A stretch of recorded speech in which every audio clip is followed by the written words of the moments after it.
মায়ের শ্রাদ্ধ করবেন, ওই লাস্টে বলবে বলো হরে কৃষ্ণ, বলেন। আবার পিণ্ডিটা দেবে কোথা দিয়ে দেখুন, আমার গোবিন্দের চরণ দিয়ে। দেখবেন পূজা করতে বসলেই ব্রাহ্মণরা এই মন্ত্রটা বলে না, কুরুক্ষেত্র গয়া গঙ্গা প্রভাস পুষ্করাণি চ পূর্ণানি তীর্থানি তানি পূজা কালেনা ভবন্তি হম।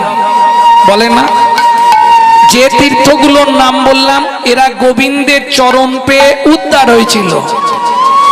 এইবার দেখুন পিণ্ডিটা কাকে দিচ্ছেন, বাবাকে দেন আর মাকে দেন, গোবিন্দের চরণ হয়ে পিণ্ডি যাবে।